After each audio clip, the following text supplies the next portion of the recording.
समय मेरे साथ बातचीत करने के लिए बैठे हैं Aqib Shah, social and political activist. तो सबसे पहले आपका शुक्रिया वाकिब देने के लिए। तो रिसेंटली जैसा कि हर कोई आज जानता है कि union education minister Dharmendra Pradhan ने रिजाइन दिया है। तो क्या लगता है आपको, अगर मतलब एक मिनिस्टर ने रिजाइन दिया, तो क्या आपको लगता है कि इस तरह से हमारे इंडिया में चेंजिंग हो सकती है जैसा कि लोग चाहते हैं? सबसे पहले शुक्रिया आकिब आपका और साथ में डिप्लोमेट स्कूल का शुक्रिया। बेसिकली जो रेजिग्नेशन हुआ है वो कहीं ना कहीं डेमोक्रेसी को फिर से, डेमोक्रेसी की है एग्जिस्ट करती है इंडिया में, वो दिखाया उसमें। और साथ में ये सिर्फ डेमोक्रेसी की जीत नहीं है, बल्कि यहाँ पे भारत के हर एक आदमी का जीत है, हर एक इंसान का जीत है जो टैक्स पेयर है। हर एक बंदा आज के टाइम पे टैक्स पेयर टैक्स पे करता है, उसके बाद ये सोचता है कि शिक्षा अच्छी मिलेगी, उसके बाद ये एक्सपेक्ट करता है कि एग्जाम अच्छे से होंगे। लेकिन अनफॉर्चुनेटली हर डिपार्टमेंट, अगर हर एक पोर्टफोलियो जो भी नरेंद्र मोदी के पास है, हर एक पोर्टफोलियो में प्रॉब्लम है।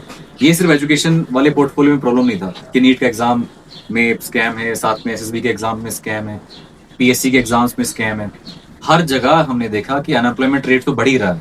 जो पीएलएफएस पीरियडिक लेबर सर्वे फोर्स का रिपोर्ट भी है कि अनएम्प्लॉयमेंट रेट बहुत तेजी से बढ़ रहा है। और ये हमारा खुद का घर का रिपोर्ट नहीं है कि बल्कि नरेंद्र मोदी का खुद का रिपोर्ट है। उसके अलावा इसके अलावा आप देखेंगे कि जब एग्जाम्स बच्चे आते हैं, जब एग्जाम देने का पॉपुलेशन भी ज्यादा है और यूथ का पॉपुलेशन इंडिया में बहुत ज्यादा है। और जब वो एग्जाम देने जाते हैं पता चलता है कि पेपर ऑलरेडी बिक चुका है। अब ये सिर्फ एजुकेशन सेक्टर में काम इतना नहीं है, आप इसके बाद देखो रोड का हालत क्या है, सड़कों का हालत क्या है। गाँव गाँव में जाएंगे या शहरों में देखेंगे, हर जगह सड़कों का बिल्कुल बुरा हालत है। तो मुझे लगता है नितिन गडकरी को भी रिजाइन देना चाहिए, रोड मिनिस्ट्री को भी रिजाइन देना चाहिए। साथ में आप देखेंगे कि शिक्षा और रोड के साथ साथ आप देखेंगे कि हेल्थ सेक्टर में कितना ज्यादा जीडीपी का पैसा इन्वेस्ट किया जाता है अस्पतालों पे या मेडिकल एजुकेशन पे। आप देखेंगे 1 या 2% इतना ही पैसा इन्वेस्ट किया जाता है जीडीपी पूरे भारत का इन अस्पतालों पे या मेडिकल एजुकेशन पे। उसके बाद हम देखते हैं डॉक्टर्स का डेफिसिट होता है, पैरामेडिकल स्टाफ का डेफिसिट होता है, और हर एक जहाँ पे फैसिलिटी होती है। आज नॉर्मल अस्पतालों में सिरिंज नहीं मिलता है, नॉर्मल अस्पतालों में ग्लोव्स नहीं मिलते हैं, नॉर्मल अस्पतालों में जो बेसिक नेसेसिटी अस्पताल की होती है वो नहीं मिलता है।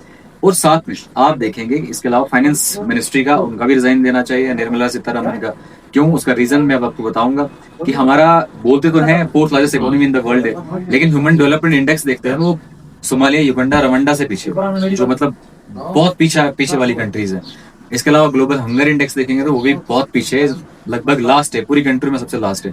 तो इसका मतलब कहीं ना कहीं हमारे भूखमरी बहुत ज्यादा है, स्टंटिंग बहुत ज्यादा है, इसके अलावा हंगर बहुत ज्यादा है। तो कहीं ना कहीं मुझे लगता है इस फाइनेंस मिनिस्ट्री की वजह से इतना ज्यादा नुकसान हो रहा है पूरे भारत में।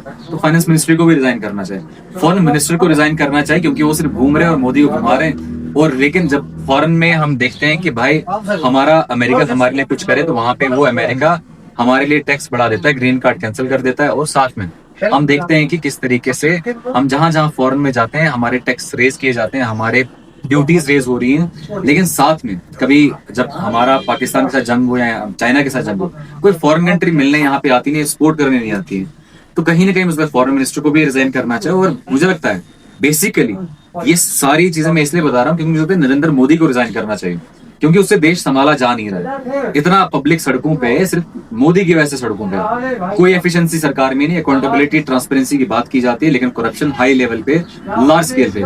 मैंने छोटा सा एक सर्विस स्टेशन खोला, उसको गिरा दिया क्योंकि मोदी के खिलाफ बोल रहा है। अगर डेमोक्रेसी है तो डिसेंट हो, डेमोक्रेसी में डिसेंट तो जरूरी है ना, आपको बोलना है, पॉलिसी से खिलाफ बोलना है। अगर मैं पॉलिसी के खिलाफ बोल रहा हूँ, ये तो मेरी बात है जो छोटा सा एक डिस्ट्रिक्ट में छोटे से गांव में रहता है। आप खुद ही सोचो, जब दिल्ली जाएंगे तो ईडी लगाई जाती है, एनफोर्समेंट डायरेक्टरेट लगाया जाता है, पता नहीं कौन कौन सी एजेंसी जो भी इनके खिलाफ बोलते हैं उसको लगाई जाती है। और ये माना जाता था कि मोदी बस तानाशाह है, इसके बाद कोई तानाशाह नहीं रहेगा।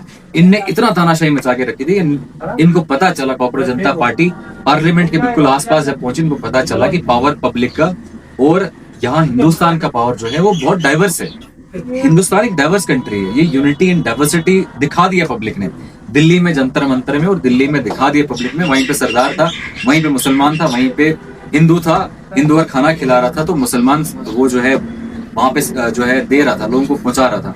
और वहीं पे आप देखेंगे कि हिंदू, मुस्लिम, सिख, ईसाई जितने भी रिलीजन है, जितने भी रीजन है, north, south, west, east, centre, ये सब इसलिए जुड़े हैं हिंदुस्तान में कि आप जो है यहाँ पे डेमोक्रेसी लाएंगे, यहाँ लोकतंत्र होगा, लोगों का राज होगा, लोग पब्लिक ये जो बोलेंगे वो होगा।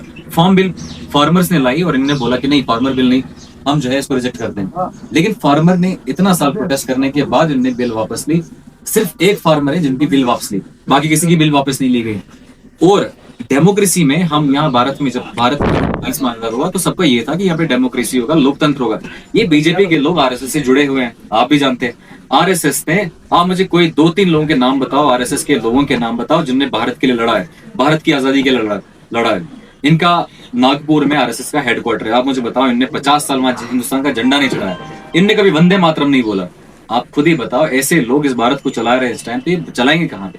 इनके लिए इकोनॉमी की जरूरत नहीं है, इनके लिए फाइनेंस जरूरत नहीं है, इनके लिए फॉरेन अफेयर जरूरत नहीं है, इनके लिए बच्चे जरूरत नहीं है, इनके स्टूडेंट जरूरत नहीं है, एजुकेशन जरूरत नहीं है। इनको बस आरएसएस का agenda, one nation one culture और वन रिलीजन, इसको आगे बढ़ाना है और कोई काम नहीं है इनका।